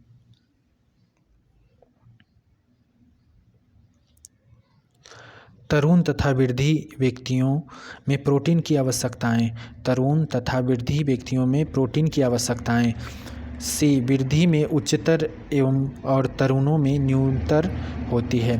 तरुण एवं वृद्धि व्यक्तियों में प्रोटीन की आवश्यकताएं जो है लगभग एक समान होती है। तरुणों में उच्चतर और वृद्धों में न्यूनतर होती है। वृद्धों में उच्चतर एवं तरुणों में न्यूनतर होता है। आपका उत्तर हो जाएगा सी कि तरुण तथा वृद्ध व्यक्तियों में प्रोटीन की आवश्यकताएं जो है वृद्धों में उच्चतर और तरुणों में न्यूनतर होती है। नेक्स्ट है, इसी का दिया हुआ है, वृद्ध व्यक्तियों को तरुण की अपेक्षा अधिक प्रोटीन की आवश्यकता होती है क्योंकि वृद्धावस्था में उनके शरीर में मांसपेशियां तथा हड्डियां कमज़ोर हो जाती है तथा शरीर में प्रोटीन संश्लेषण की दर भी कम हो जाती है।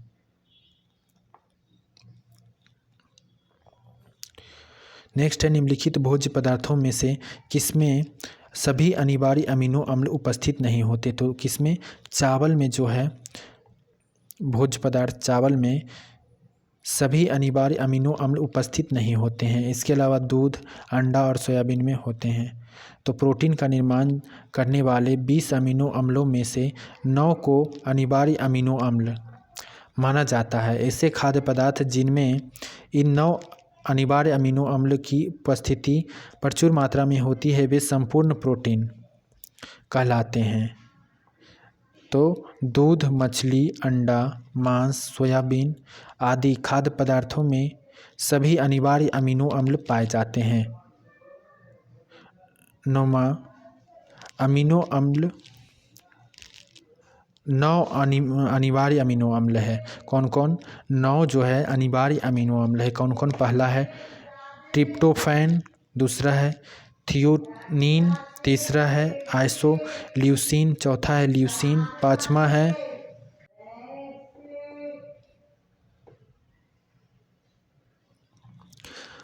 है लाइसिन, छठा है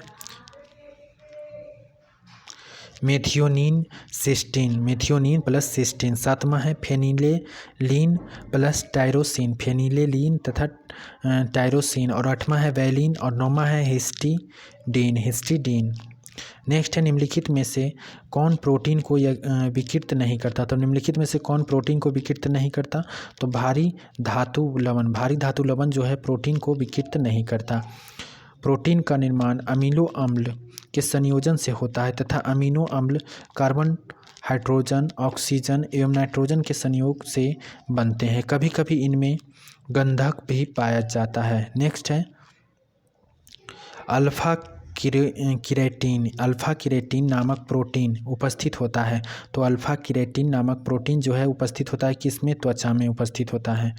नेक्स्ट है अल्फा किरेटिन नामक तंतुमय प्रोटीन समूह का एक प्रकार है। अल्फा किरेटिन प्रोटीन स्तनधारियों की त्वचा के बाह्य स्तर, बाल, बालों, नाखूनों, जंतुओं के सींगों एवं खुरों आदि में पाया जाता है। Beta carotene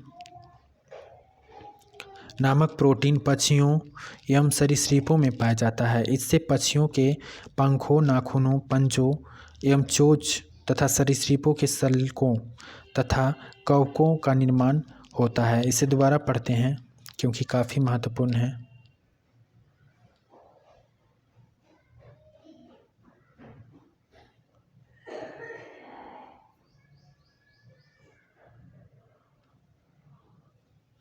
alpha keratin.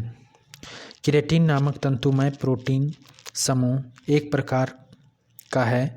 Alpha keratin protein स्तनधारियों की त्वचा के बाह्य स्तर एपिडर्मिस, बालों, नाखूनों, जंतुओं के सींगों एवं खुरों आदि में पाया जाता है। कौन? Alpha keratin. बीटा केराटिन की बात करें तो बीटा केराटिन जो है, बीटा केराटिन नामक प्रोटीन पक्षियों एवं सरीसृपों में पाया जाता है। इससे पक्षियों के पंखों, नाखूनों, पंजों एवं चोंच तथा सरीसृपों के सल्कों तथा कवकों का निर्माण होता है। नेक्स्ट है मानव शरीर की धीमी वृद्धि निम्नलिखित में से किस पोषक पदार्थ की कमी के कारण होती है? तो मानव शरीर की धीमी वृद्धि निम्नलिखित में से किस पोषक पदार्थ की कमी के कारण होती है? इसका उत्तर आप लोग कमेंट कीजिएगा। ऑप्शन है वसा, विटामिन, सी प्रोटीन, डी है उपयुक्त में से कोई नहीं। मानव शरीर की धीमी वृद्धि निम्नलिखित में से किस पोषक पदार्थ की कमी के कारण होती है? आपका उत्तर हो जाएगा प्रोटीन। नेक्स्ट है गाय के दूध का रंग पीला सफ़ेद किस कारण होता है? तो गाय का दूध का रंग जो है पीला सफ़ेद किस कारण से होता है? केसीन, लैक्टोज, कैसीन के साथ कैरोटीन, लैक्टोज के साथ ब्यूटेरिक अम्ल, किसके कारण? तो आपका उत्तर है सी, केसीन के साथ कैरोटीन। गाय के दूध का रंग पीला सफ़ेद किस कारण होता है? तो केसीन के साथ कैरोटीन प्रोटीन के कारण होता है, केसीन के साथ कैरोटीन के कारण। नेक्स्ट है गाय के दूध में कैसीन नामक प्रोटीन की उपस्थिति के कारण दूध का रंग सफ़ेद होता है, जबकि कैरोटीन नामक प्रोटीन की उपस्थिति के कारण इसका रंग जो है हल्का पीला होता है। पीला किसके कारण? कैरोटीन की उपस्थिति के कारण। और गाय के दूध में कैसीन प्रोटीन की उपस्थिति के कारण दूध का रंग कैसा होता है? सफ़ेद। सफ़ेद किसके कारण होता है? कैसीन के कारण सफ़ेद, और कैरोटीन के कारण जो होता है हल्का पीला होता है। गाय के दूध में वसा की मात्रा भैंस के दूध की अपेक्षा कम होती है। गाय के दूध में लगभग 3.5 से 4.4% वसा होती है। गाय के दूध में लगभग 3.5 से 4.0% यानी 4% वसा होती है, जबकि भैंस के दूध में 7.2% वसा होती है। नेक्स्ट है विटामिन्स क्या होते हैं? तो विटामिन्स क्या होते हैं? विटामिन्स जो है कार्बनिक यौगिक हैं। विटामिन क्या है? कार्बनिक यौगिक हैं।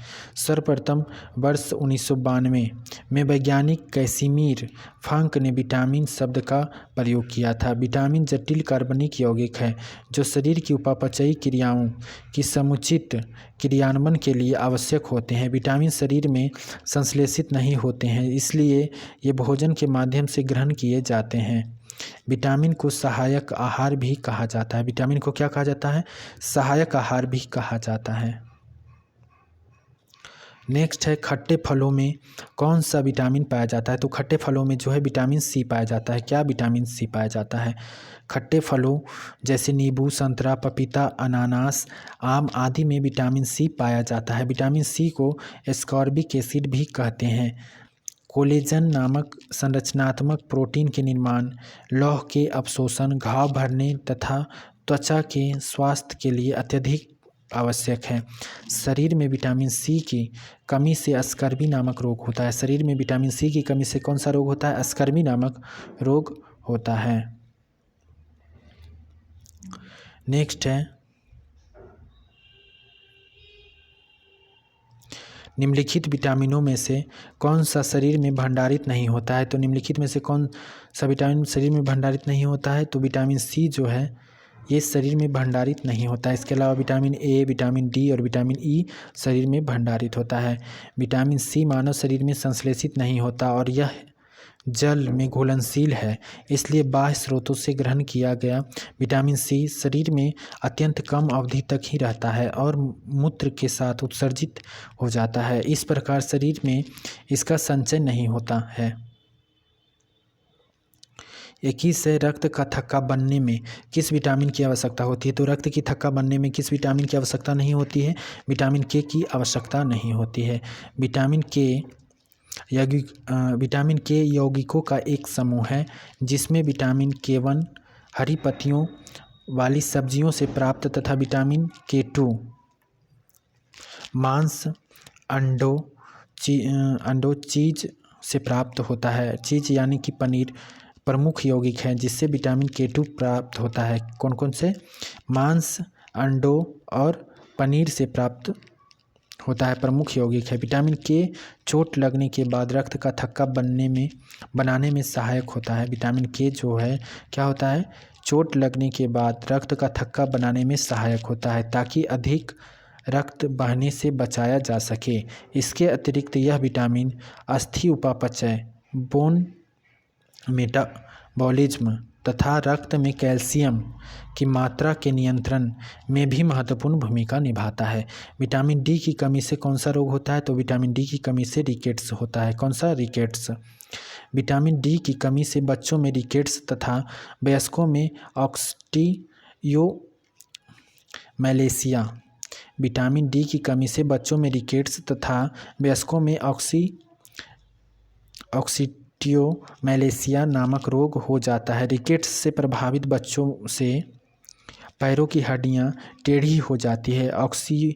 ऑक्सिटियोमैलेशिया से प्रभावित वयस्कों की रीढ़ की हड्डी झुक जाती है। ऑक्सिटियोमैलेशिया से प्रभावित वयस्कों की क्या है? रीढ़ की हड्डी झुक जाती है एवं हड्डियों के टूटने की संभावना बढ़ जाती है।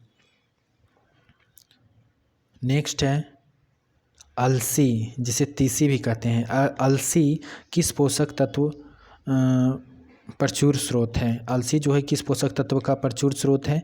तो ये जो है ओमेगा 3 वसीय अम्ल का प्रचुर स्रोत इसमें पाया जाता है। अलसी में जो है ओमेगा 3 वसीय अम्ल प्रचुर मात्रा में पाया जाता है। अलसी समशीतोष्ण प्रदेशों का पौधा है। इसमें ओमेगा 3 वसीय अम्ल पर्याप्त मात्रा में पाया जाता है जो रक्त नलिकाओं में वसा के जमाव को रोकने में सक्षम होता है तथा संबंधी रोगों की संभावनाओं को कम करता है। निम्न में से कौन विटामिन ए का प्राकृतिक स्रोत नहीं है? तो निम्न में से कौन सा विटामिन ए का प्राकृतिक स्रोत नहीं है? तो डी जो है दूध नहीं है। आम, पपीता एवं गाजर विटामिन ए के प्राकृतिक स्रोत हैं जबकि दूध विटामिन ए का प्राकृतिक स्रोत नहीं है। विटामिन ए की कमी से रतौंधी नामक रोग होता है। विटामिन ए की कमी से क्या होता है? रतौंधी नामक रोग होता है। 25वां है, हमारे शरीर में त्वचा तल के नीचे विद्यमान वसा निम्नलिखित में से किसके विरुद्ध अवरोधक का कार्य करती है? ये हो जाएगा शरीर की ऊष्मा का क्षय। शरीर की ऊष्मा का क्षय। तो हमारे शरीर में त्वचा तल के नीचे विद्यमान वसा शरीर की ऊष्मा के क्षय के विरुद्ध अवरोधक का कार्य करती है, अर्थात यह शरीर के ताप को बाहर निकालने से रोकती है और शरीर को वातावरणीय ताप से के प्रभाव से बचाते हैं। इसे दोबारा पढ़ते हैं। हमारे शरीर में त्वचा तल के नीचे विद्यमान वसा शरीर की ऊष्मा के क्षय के विरुद्ध अवरोधक का कार्य करती है, अर्थात यह शरीर के ताप को बाहर निकलने से रोकती है और शरीर को वातावरणीय ताप से प्रभाव से बचाती है। 26 नंबर है क्वेश्चन, एक सामान्य क्रियाशील महिला के लिए प्रोटीन की उपयुक्त दैनिक मात्रा है। तो एक सामान्य क्रियाशील महिला के लिए प्रोटीन की उपयुक्त दैनिक मात्रा कितना है? 45 ग्राम। कितना? 45 ग्राम। सामान्य क्रियाशील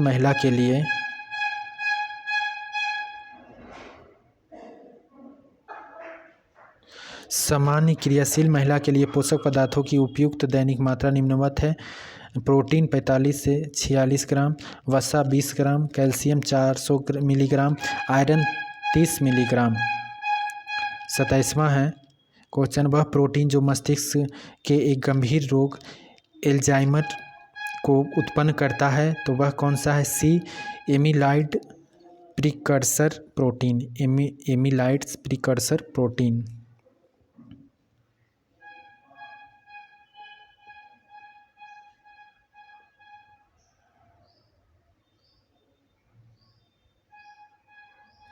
वह प्रोटीन जो मस्तिष्क के एक गंभीर रोग एल्जाइमर को उत्पन्न करता है कौन है? तो एमिलाइड प्रिकर्सर प्रोटीन है। बीटा एमिलाइड प्रिकर्सर प्रोटीन मस्तिष्क के गंभीर रोग एल्जाइमर को उत्पन्न करता है। इस रोग से प्रभावित व्यक्ति की मानसिक क्षमता कम हो जाती है तथा उसकी याददाश्त जो है मेमोरी कमज़ोर हो जाती है। 28वां है, लंबे समय तक उपवास रखने का सर्वाधिक प्रभाव शरीर के किस अंग पर पड़ता है?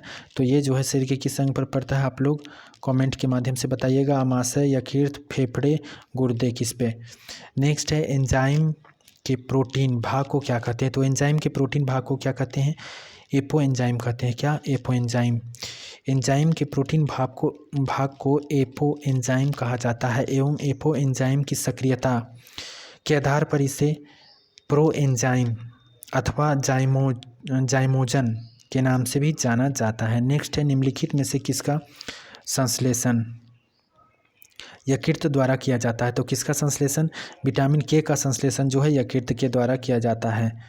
यकृत विटामिन के का संश्लेषण करता है। विटामिन के रक्त का स्कंदन करने में सहायता करता है। विकल्प में दिए गए चारों विटामिन वसा में घुलनशील है। चारों जो है विटामिन ए, ई, डी और के, ये सभी जो है चारों वसा में घुलनशील है। 31 नंबर है, वह धातु कौन सी है जो विटामिन B12 की एक घटक है? तो वह धातु कौन सी है जो विटामिन B12 की एक घटक है? तो ये जो है कोबाल्ट है। कोबाल्ट जो है विटामिन B12 का एक घटक है। Vitamin B12 B12 vitamin B12 का प्रमुख घटक कोबाल्ट है। विटामिन B12 का दूसरा नाम कोबालामीन है। साइनोकोबालैमीन है। इसका स्रोत मांस, मछली, यकृत, अंडा, दूध इत्यादि है। इसका स्रोत क्या है? मांस, मछली, यकृत, अंडा, दूध इत्यादि है। नेक्स्ट है, विटामिन B2 का अन्य नाम है। तो विटामिन B2 का अन्य नाम क्या है? राइबोफ्लेविन है। राइबोफ्लेविन जो है विटामिन B2 का अन्य नाम है। विटामिन B2 एक सूक्ष्म पोषक तत्व है जिसे राइबोफ्लेविन भी कहा जाता है। दूध, पनीर, पत्तेदार हरी सब्जियां, फलियां, टमाटर, ईस्ट, मशरूम आदि विटामिन B2 के अच्छे स्रोत हैं। यह जल में घुलनशील विटामिन है। इसकी कमी से शरीर के भार में कमी आ जाती है। साथ ही त्वचा, ओठ तथा जिह्वा में रूखापन आ जाता है। कोलेकैल्सियोफेरॉल रासायनिक यौगिक का सामान्य नाम है। कोलेकैल्सियोफेरॉल जो है रासायनिक यौगिक का सामान्य नाम है। किसका नाम है? तो आप लोग कमेंट के माध्यम से बताइएगा। Vitamin A, vitamin D, vitamin B और विटामिन सी, इनमें से किसका नाम है? कोलेकैल्सियोफेरॉल।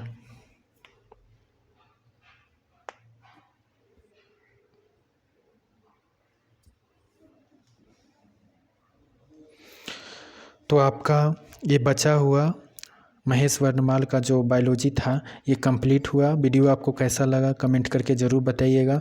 और साथियों, इतनी मेहनत के लिए हम आपसे सिर्फ एक सब्सक्राइब मांगते हैं। यदि आप हमारे चैनल को सब्सक्राइब नहीं किए हैं तो सब्सक्राइब ज़रूर कर लीजिए और वीडियो को लाइक कीजिए और कमेंट के माध्यम से बताइएगा ज़रूर कि वीडियो आपको कैसा लगा।